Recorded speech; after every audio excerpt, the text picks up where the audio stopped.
Hey folks, how you all doing? So today I'm going to be doing a albums ranking. This one's fairly easy. It's only 4 albums long. It's the studio albums by the Style Council. For those that don't know, lead singer and founder of the band Paul Weller was a member of the Jam, or founding member of the Jam, singer-songwriter of the Jam, before he disbanded them and formed the Blue Eyed Soul Style Council. Then went on for a successful solo career. Technically there's 6 albums in the Style Council arsenal. We have this one, which is classed as an album. It's actually a mini album, but it is almost a greatest hits compilation of the first 3 singles. It includes Long Hot Summer, Speak Like a Child, and Money Go Round, plus selected B-sides and mixes from that. There's also the 6th studio album, which wasn't released in 1989, which is Modernism, A New Decade. That was an album of deep house music, which Polydor refused to release back in the day, and also ended their association with Paul Weller over it.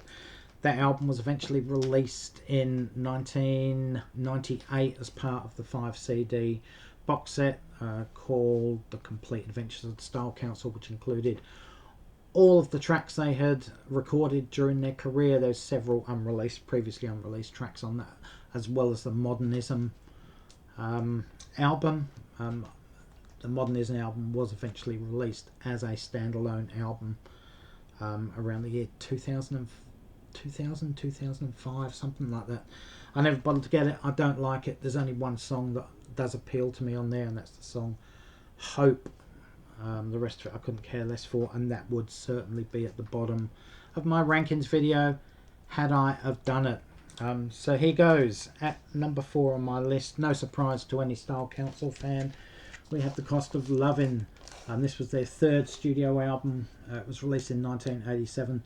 The UK version of this is just a plain orange cover. So it's that orange that TSC is written in on the back there, and that's all that is. There's no name Style Council or anything on the UK release. This is the Australian release, but the international release everywhere else had this cover as well. 2 singles off this album, It Didn't Matter, which was a UK top 10, and Waiting, which at the time became the lowest charting single, I believe, of Paul Weller's career. It may have just missed the top 40. It's actually the best song on the album in my opinion, but to be released, it's not single material, it's not radio friendly. Shouldn't have been released. They should have released Heavens Above or Fairy Tales as the 2nd single, possibly even the 1st single. This one just sounds sterile, it sounds clinical. There's electronic drum beats, synth beats. It's forced. It sounds almost forced in a lot of ways. Lyrically, it's a very good album. Musically, not so good in parts. The songs just sound flat. They sound boring. They sound uninspired. It's just like Paul Weller's really not interested. He hasn't got his heart and soul in this album. That's what it feels like to me anyway. The only song I can't listen to on this album is the rap song Right to Go.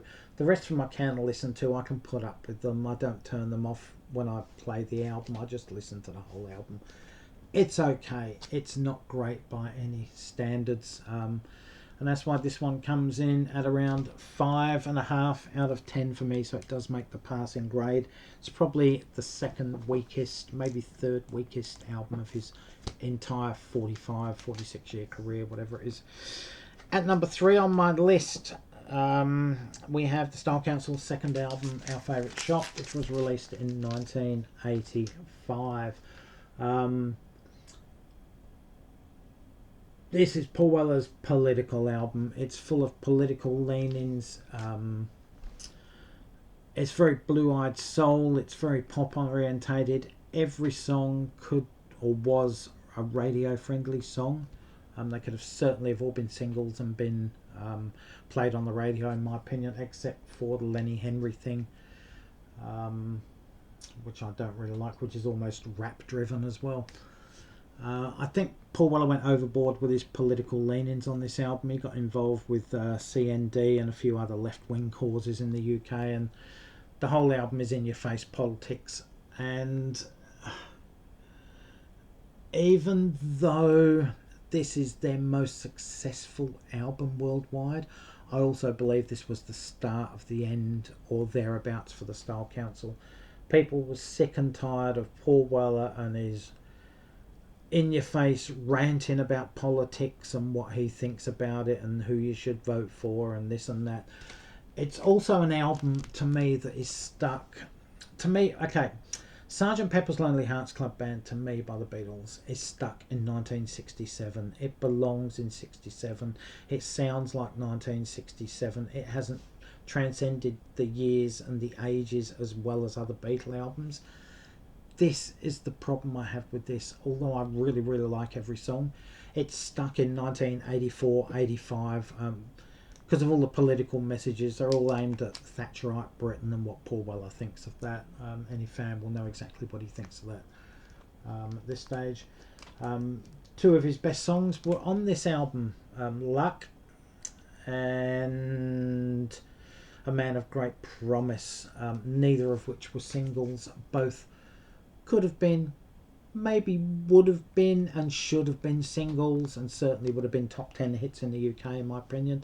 Possibly top 20 hits most of Europe and Australia too, but that was not to be. They did release other fine singles from this album, and this album does come in at 7.5 out of 10 for me. Now, number 1 and number 2 on my list, these are so hard to split. It's one of those where whatever mood I'm in on the day is the one that will outrank the other one. And luckily for number 1 on this day, I was more in a mood to listen to that than I was this one, but I still love this album. At number 2, we have their 1984 debut, Cafe Bleu, or My Ever-Changing Moods, which is what it was called in the US. So side 1 of this is 4 jazz instrumentals and 3 jazz vocal songs. Side 2 of this is more up-tempo. There's a rap song on it. There's a funk song in Structure Nature. You're the Best Thing was the start of the Blue-Eyed Soul for Paul Weller. Then you've got 2 brilliant pop songs. Here's One That Got Away is another one that could have been a single. Absolutely brilliant. It's Paul Weller songwriting master class in my opinion. Head Start for Happiness, and then you've got an upbeat jazz instrumental, Council Meeting, to close the album. Paul Weller turned away from guitar after this. He put his guitar down, or before this, sorry. After the Jam, he wanted to do stuff that wasn't guitar based, and he did it with this first album of his. This one turned away a lot of Jam fans. How many Jam fans wanted to turn on a new album and listen to jazz instrumentals? I mean, seriously, he alienated most of his fan base. However, this album gave him an entire fan base outside of the UK, which the Jam were not popular really outside of the UK. They had a couple of hits here or there, and they had a cult following. But this album, with You're the Best Thing especially, it was a top 10 hit in a lot of places. I think it was top 30 in the US as well. My Ever-Changing Mood certainly was. This wouldn't say made Paul Weller a household name for 2 or 3 years, but it certainly gave him a lot of airplay, toured the world very successfully, and yeah, just had an incredible opening to a new band for Paul Weller, where he created a new fan base. Excellent album, 9 out of 10 from me. Which leaves number 1 on my list, Confessions of a Pop Group, released in 1988. This was their 4th and final album before they split up. Don't think the album made the top 30 in the UK from memory, and it only, I think, got to about number 36, and maybe spent only 2 or 3 weeks in the UK charts. Didn't chart just about everywhere else. It failed to chart because there were no hit singles off it. The 2 singles, Life of the Top People's Health Farm, and an EP titled How She Threw It All Away, which included the song How She Threw It All Away from this album. The album's split in 2 parts, like Cafe Bleu. You've got a slow side on one side and a more pop side on side 2. Side 1 is very sophisticated. It's sophisticated soul. There's jazz leanings in it as well, sort of similar to the first side of Cafe Blur, but not the same. Sophisticated pop is what you'd call side 2.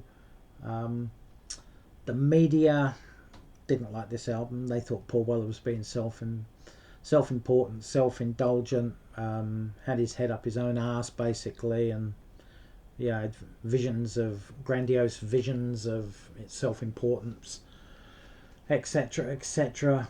I think Paul Weller was also disheartened by this album when it didn't sell. It didn't do what he expected it to do. I think it's absolutely brilliant. The opening track, It's a Very Deep Sea. It's one of the finest things Paul Weller's ever written, as is track 3, Changing of the Guard. You also got a classical instrumental piece, The Little Boy in a Castle, which is played Mick Talbot tinkling the ivories there, and then you've got a 3-piece suite of The Gardener of Eden, which starts off with all harps and angelic voices, and it's just absolutely brilliant, absolutely brilliant. Side 2, Why I Went Missing, another song of regret, love song of regret. There's a rap song on here, I Was a Doll Dad's Toy Boy. I get the meaning in the lyrics, but there's no need for a song like that. Paul Weller should stay away from rap, he really should. And then you've got 2 funky, almost dance-orientated songs, Confessions 1, 2 and 3, and Confessions of a Pop Group to round the album off. In its entirety, an absolute masterclass of an album. Would certainly be in the top 4 albums of his career. If I did a career albums ranking of Paul Weller from 1977's In the City right up to 2022's Fat Pop, I think that this would certainly be top 4 album for me. Just as a note of interest, on the cover there, you've obviously got Mick Talbot, you've got DC Lee, and you've got Paul Weller over here.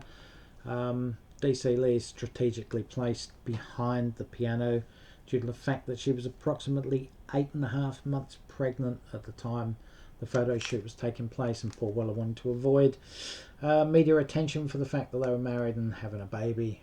I don't know how you could avoid that. They must have gone out in public. Anyway, this album comes in at a brilliant, I'd say 9.3, 9.4 out of 10. Absolutely masterclass of an album. Well worth a listen if you want something that's sophisticated pop, sophisticated jazz. Brilliant, brilliant album. Couldn't say enough about this album. In my opinion, I could keep waffling on about it, but I won't. Anyway, guys, let me know in the comment section below. What do you think of the Style Council? Where would you rank their albums? Are you a fan of the Modernism A New Decade album? Have you heard it? What do you think of it? Where would you rank their albums? Anyway, guys, thanks for watching. Stay safe, take care. All for now. Catch you around, and bye, folks.